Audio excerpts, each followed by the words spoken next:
of Egypt. It's from Exodus.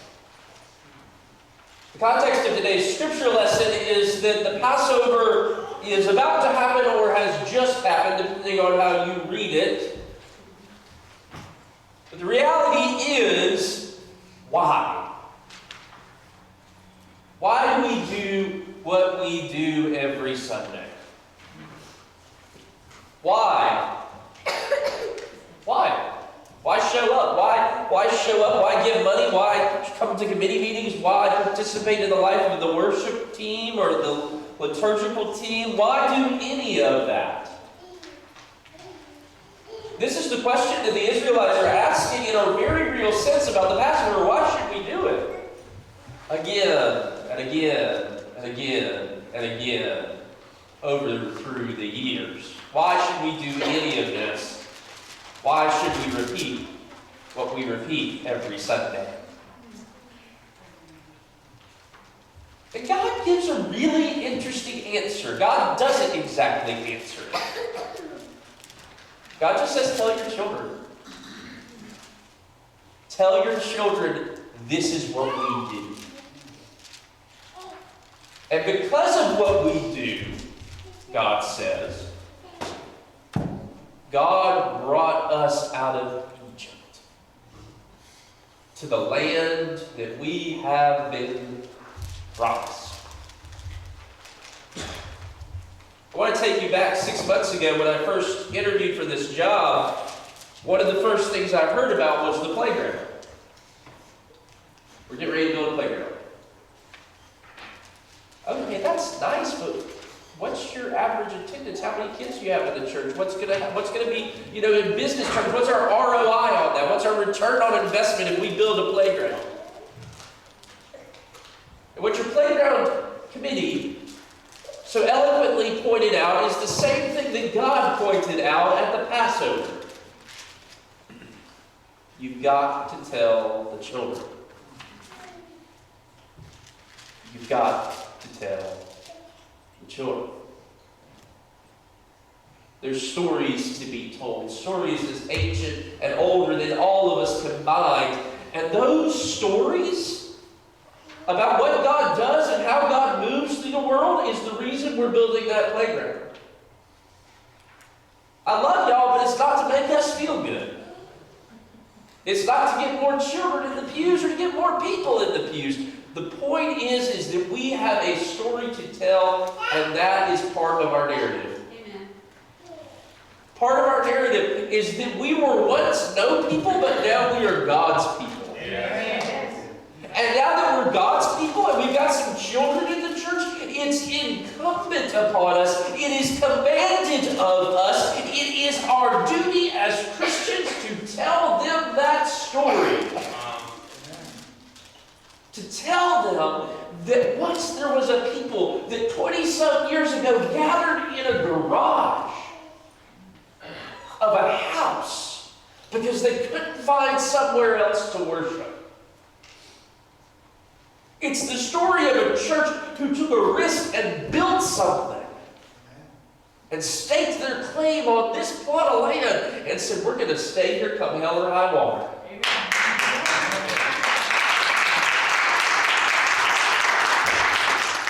The story of this church is found not in any of the things that we think it's found in. We think it's in our ability to convince people about how good God is. God's already convinced them. We just have to show up and be there and be present to receive them.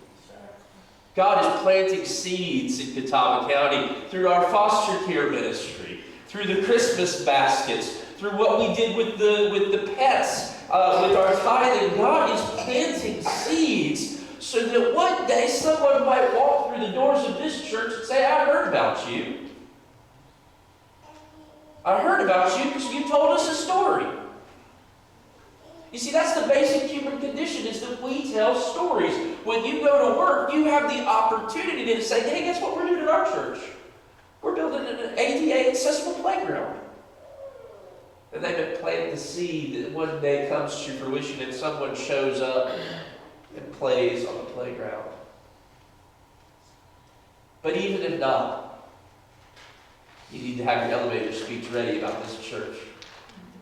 What is it that this church means to you?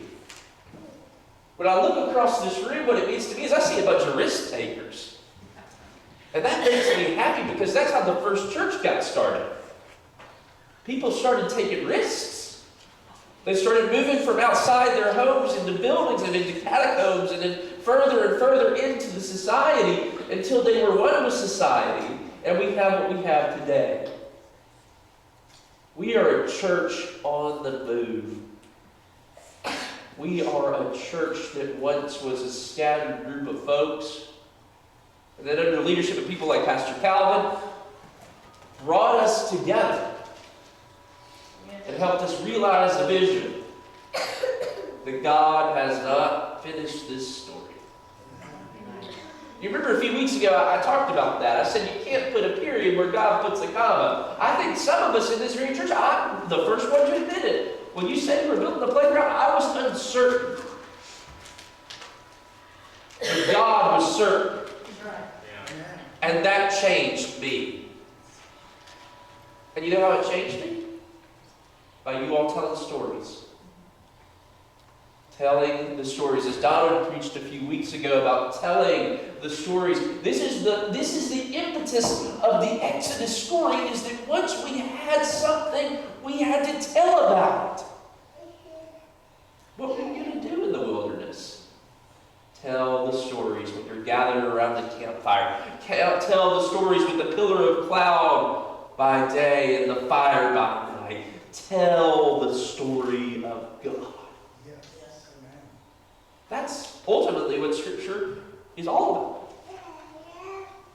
Mary, the first preacher, and don't let anybody tell you anything differently, she was the first preacher, whispered resurrection to the first apostles and said, I have seen the Lord. That was a risk. She was a woman in first century Palestine. For her to suggest that somehow Jesus had gotten up out of the grave, that could have gotten her in a lot of trouble. But nevertheless, she persisted. And nevertheless, we persist. Amen. Because God has not finished this story. Look at that. Look, I mean, seriously, look. God has not finished this story.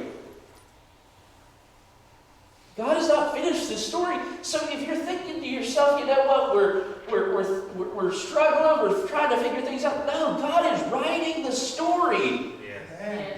And for you not to be here, you're missing out. Amen. For you not to show up and participate, you're missing out. Amen. Because you are loved here at this church. You're loved regardless of who you are or where you come from. I say it every Sunday, day in and day out. Who you vote for, who you love, where you lay your head at night. That doesn't matter here. What matters is telling the story to the children. So that they'll grow up. And remember that Marie was holding in the midst of worship. Or Gio might remember that he's loved by so many people that are his grandparents and parents and aunts and uncles and all that. You are so loved, my friends. See, look, yeah, there you go. People love you, and all of you, the children, we have a story to tell. And for us to not tell it, it'd be better to tie a millstone around our neck and be thrown into the sea, as Jesus said. You see, I'm convinced that the modern day church, the church of the 21st century, we're concerned with a lot more things that Jesus wasn't concerned with. Jesus was concerned with money, relationships, and how we care for children. Amen. These were the big three for Jesus. If you look at Scripture and count all he talked about, those were the big three. So what I'm getting at is, we're putting our money where our mouth is with this playground. We're going to hope beyond hope.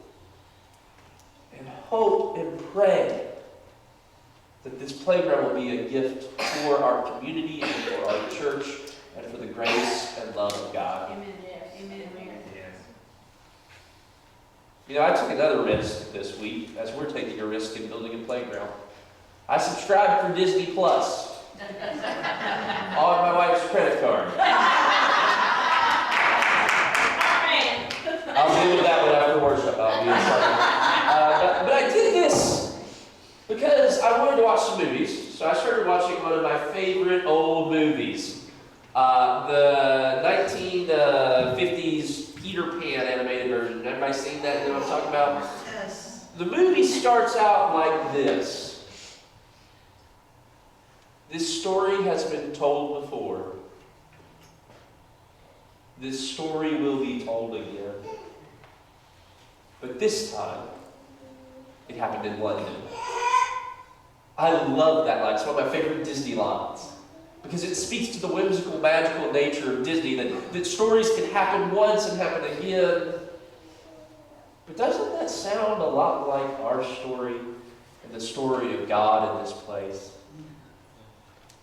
We started out not really knowing what would happen. And things happen. And sometimes we got discouraged, but then things happened again. And sometimes we got discouraged some more, and then more things happened. The story is a repeating story of grace. The story of Unifour Church is this. It's happened before. It will happen again. But this time, this place, it happened on a playground. Let that be for us our sign and our seal. Amen. I have a few directions for you for the rest of the service. Now that I've preached what I need to say, Pastor Calvin is coming forward. Don, will you get the microphone, please? Pastor Calvin is coming forward to lead us in our pastoral prayer at